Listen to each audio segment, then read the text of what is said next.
So long ago here in this area of Moyne in North County Longford, the people were very anxious to educate their children.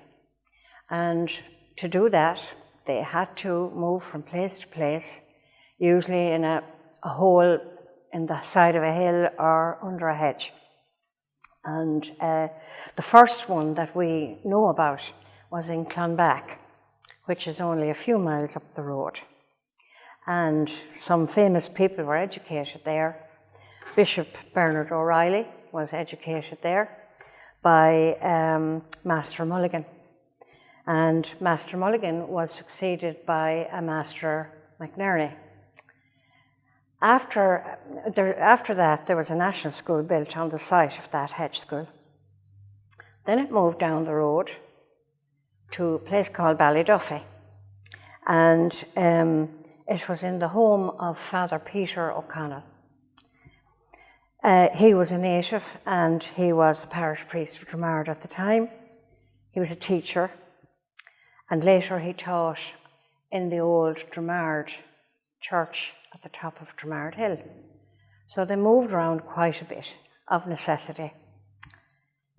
Master MacDonald then taught in Pound Street in Arva, and he moved out to Lega, which is just over the road here. He taught in two places. He taught in a cabin opposite the National School at the time, or since then, and then in Taft's barn.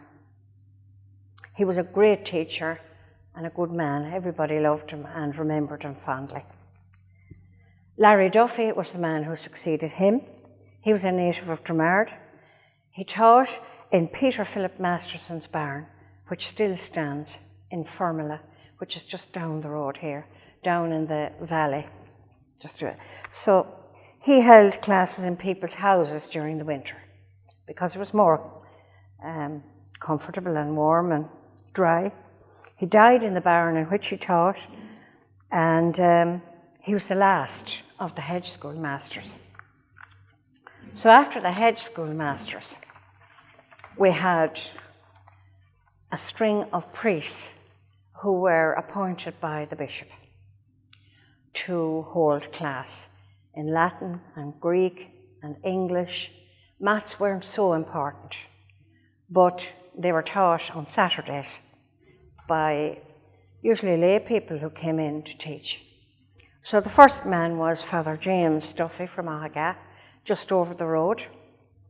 He taught in a recess in a hill, and later in Fleming's barn in Ahaga. And he was the first man to name this place St. Mary's. So it was St. Mary's School without a building. So then he was succeeded by Father John Bridie. He taught in his sister's house. She was Mrs. Dan Gray in Ballyduffy. Father Farrell Duffy taught in the home of his brother-in-law, Thomas Corcoran, just here in Moyne. Father Matthew McCabe, he taught in Lega in the home of Mrs. Morris, which is just up the hill just behind us. So it's steeped in history. Father Philip Duffy from Courtober taught in the old abandoned National School right beside the present Moyne Church. And later, in the new school here, which he had built, he recognised that there wasn't a building for St. Mary's and it was necessary to have one. So he had a two-roomed building built here, right here. So that's really the beginnings, and our friend Declan takes up the story from there. Well, when Father Duffy was appointed superior or principal here in 1892, he saw that the school needed a permanent site. So he set about that. He purchased this piece of land from the Degnan family of Lega and had a two-roomed building erected. It was ready for the start of the academic year in September 1897. And Father Duffy himself was the superior, but he was also the sole teacher. The main subjects were Latin, Greek, English and of course Christian doctrine, because of the fact that the majority of the students would be preparing for eventual ordination. He did arrange to have maths classes given on Saturdays by local national teachers. But for the most part, you could say that it was a one-teacher school, and it remained that way for a number of years. As I said, the main parts of the curriculum were Latin, Greek, English, and Christian doctrine. Mathematics wasn't regarded as important, which is probably why it was shunted off to Saturday. And Irish didn't form part of the curriculum until probably the late 1920s or early 1930s. The students didn't sit any public or state examinations at the time. The curriculum that was in place was designed to prepare students to go to the ecclesiastical colleges around the country, usually Waterford, Wexford, Kilkenny. A number of them would have gone there. And the purpose of those was to prepare students for the mission fields abroad. So it was fee paying. In Father Duffy's time, the fee was £2, and by 1916 it had risen to £4. There were 33 students on the opening day. There's a photograph of the opening day, and the students are lined in front of the two-roomed building, and there's a copy of that picture in the history of the Latin School. It's written by Father Boylan and Father Gray. By 1916, the fee had risen to £4, but there were only 15 students, and they were divided into three groups. There were 8 in the preparatory class, or 6 in junior, and 1 in senior. And of course, there was still just the one teacher at that time. So the one teacher would be teaching the three groups together in just one room. And it continued on like that for a number of years. There were a number of different principals, all priests from different parts of the diocese. We think by about the 1920s, an assistant was appointed who would also have been a priest. We have the register of students from 1932 to 1933. And by that stage, the student body had increased. There were 25 students in the junior grade, 18 in middle, and 21 in senior. And the names of all those students are in the history book. They would have come from quite a wide catchment area, including parts of Cavan and Leitrim, as well as this part of North Longford. It continued on that way. As I say, there was a Father Daly, a Father Kelly, a Father Carney, a Father Maigean, and then the last priest coming up to the 1940s was Father James Reynolds, who was from Aughrim in Roscommon. He was succeeded by Father James Faulkner from Anaduff, and it's there, I suppose, that the more modern history of the school really begins to take off. Now, 1946 was a very important year in the history of Moyne School, because it was in that year that Father James Faulkner was appointed principal. Father James had just returned from the Diocese of Lancaster in England, and he administered in Preston there for 2 years. On his appointment to Moyne School, it was a very small school at that time, with an enrolment of 35 pupils and 1 assistant teacher, Mr. Francis Riley. It's interesting to note at that time, it was the only second-level day school in the North Longford, South Leitrim, West Cavan area.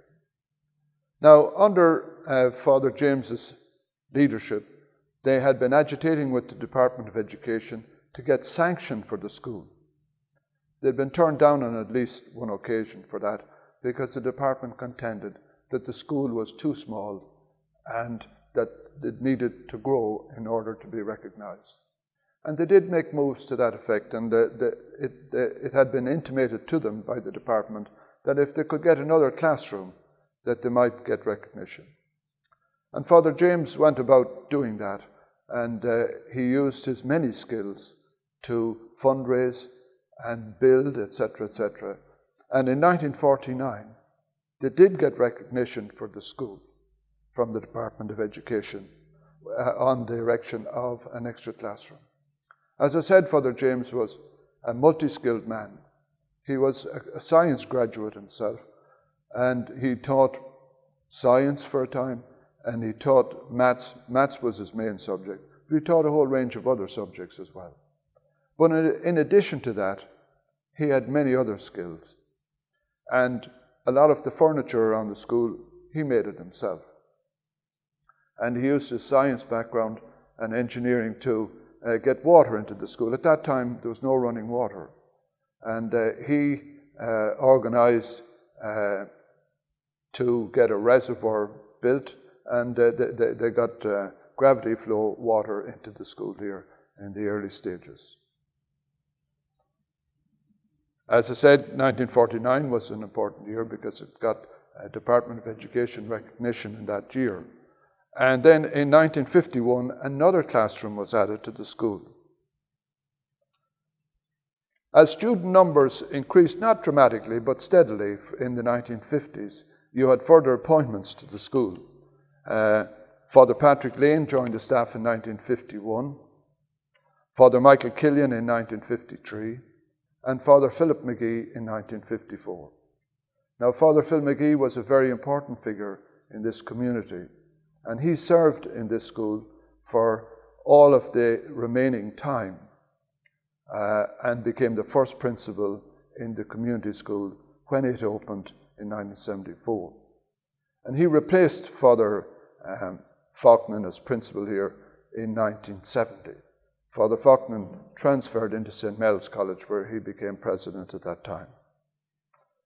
1956, 2 further classrooms were added to the school.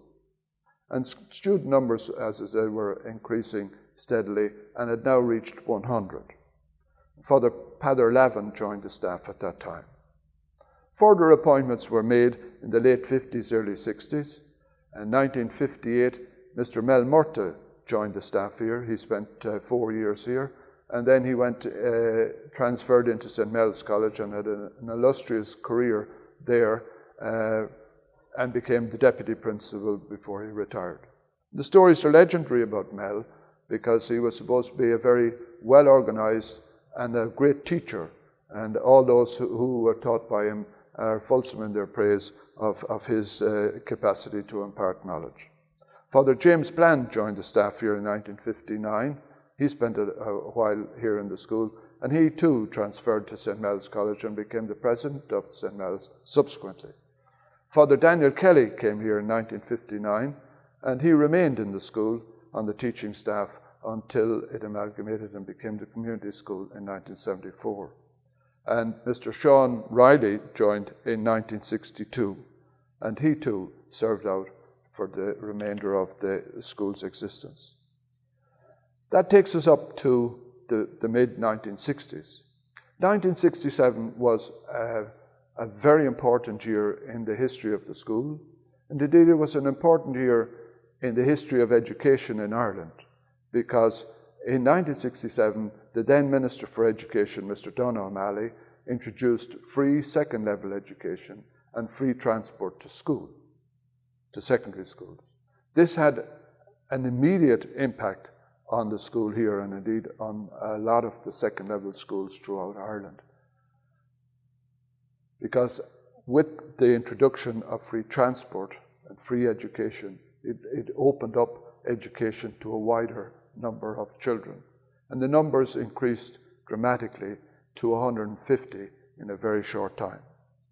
1969 was another milestone year for the school, with the fact that it went coeducational. Girls appeared in the school in 1967. It was also the year in which the first female teacher was appointed, and that's Miss Margaret Barry.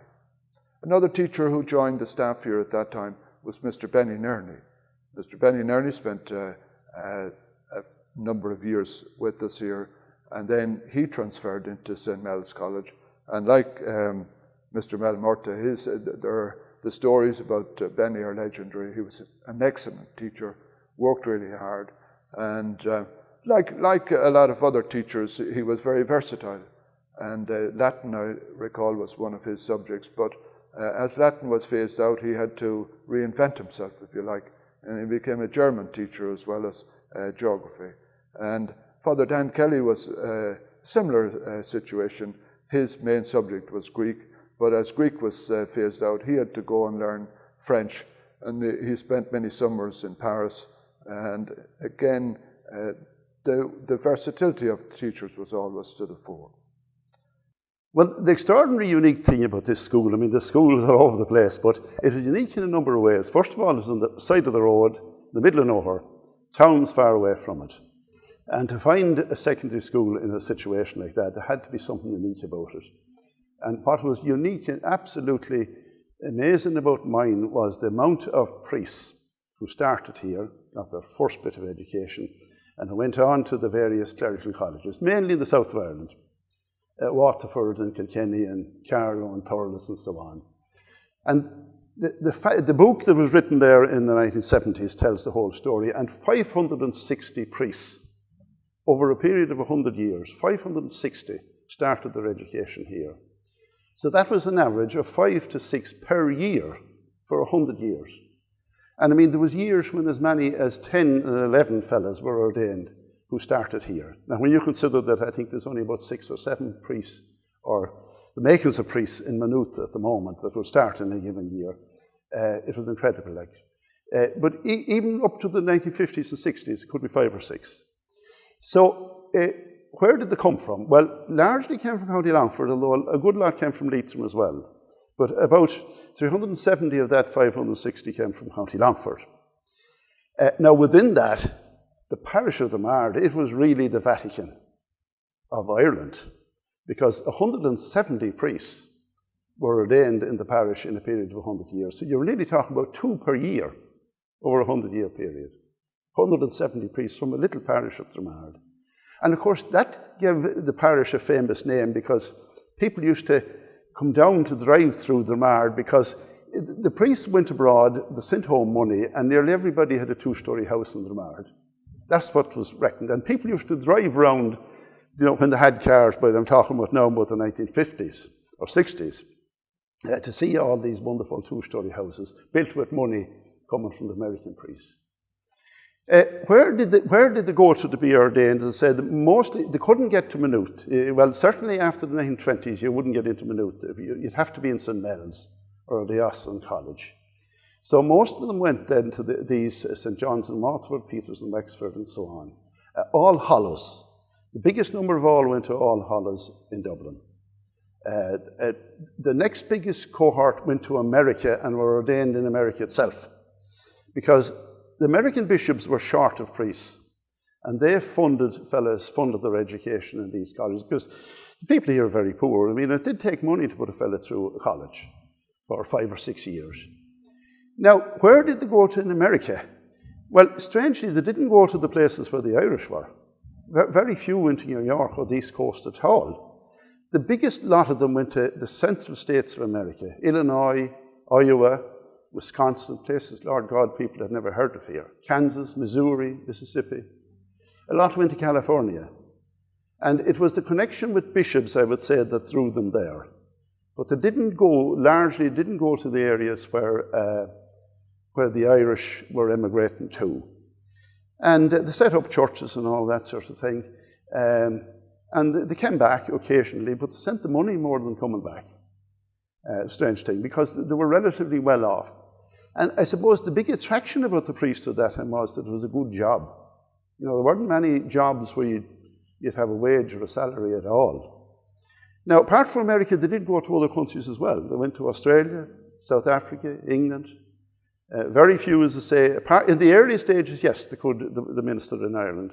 But from about the mid-20s to the late 60s, there was no priest ordained for the Irish diocese, for Ardent Lumagnies especially, or for any Irish diocese. So, when did it peak, and when was the greatest numbers? Now, from the book that has been mentioned already, produced a wonderful book by Father Frank Gray and Canon Boylan. I've analysed them lately, and the biggest numbers were ordained in the 1880s and 1890s, 1900, the first decade of the 1900s. Very big numbers. You know, 10 and 11 per year were ordained who went to school here. But that was its golden era. But even in the 40s, 50s, 60s, when I would have been here in school myself, There was only 16 in the class when I finished in 1967, and 4 of that 16 went for the priesthood. 4 out of that now. 2 of them were eventually ordained, and one of them is parish priest here in the Mard now, Father Pat Lennon.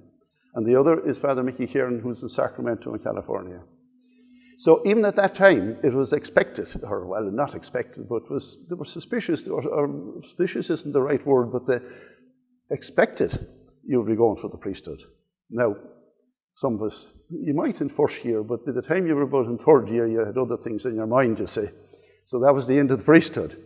But it was an extraordinary school in that way, and there was that sort of ethos about it. It was there to produce fellows for the priesthood who were largely going to go to America and other places all around the world. It had built up that reputation. I doubt if there's another school, a small rural school, leave aside now the big colleges like Mel's and St. Pat's and Cavan and all of those big ones, but I doubt if there's another school in Ireland, in fact I'd be pretty certain of it, possibly not in the world, that would have turned out 560 plus priests over 100 years.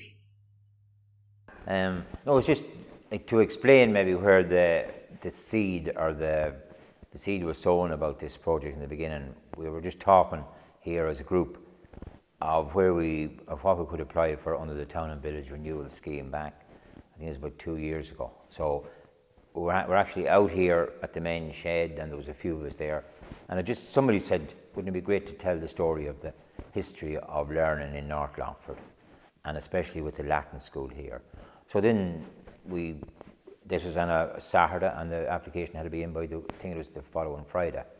So we put down the bones of an application for an interpretive centre, hedge school, and a replica classroom. And probably everybody probably has, or before this probably have said what's going to be in there, but mainly it'll be telling the story in maybe audio plus visual format, and then you'll have the head school outside. We have an artist called Martin Doyle who's making up figures for that, lifelike figures of the teacher and students, and that'll be part of it as well. So there's a lot of elements coming together, and we've done some of that through training through the main shed, which incorporates a lot of people in the locality as well. So that's basically it. So we'd look to see that people could come and see this firsthand from abroad or even locally, or school children, both national and secondary, to see where probably the head school would have started off, and then it went to the local barn with a farmer, and then it progressed to the building here, or it probably is replicated all over the country. The plan is to make a little canopy here of reeds or rushes or thatch, just for the teacher. Then you have the students around here sitting on their little stones, and a hedge here with a lookout, looking for the authorities. That's what used to go on long ago, look for the authorities to come to warn them, and everybody's scattered. And this here is going to be a barn. We're going to turn that into the old barn, because it moved from the head school to a local farmer would have given them a barn. So we're going to set that up with the stove, with a few benches and stuff like that. But here is especially significant because of the Latin school, and because, even going as far as the community school now, there's not too many parishes where you can go to school from at 4 and finish your education, and before you move on to college in the one parish. So it's kind of unique in a parish, in a rural parish. So we're trying to tell that whole story, and the story that the economic circumstances of those people at that time, and what took them to go to Moyne, and what prompted them to come to Moyne to further their education, and also to move out into the wider world after.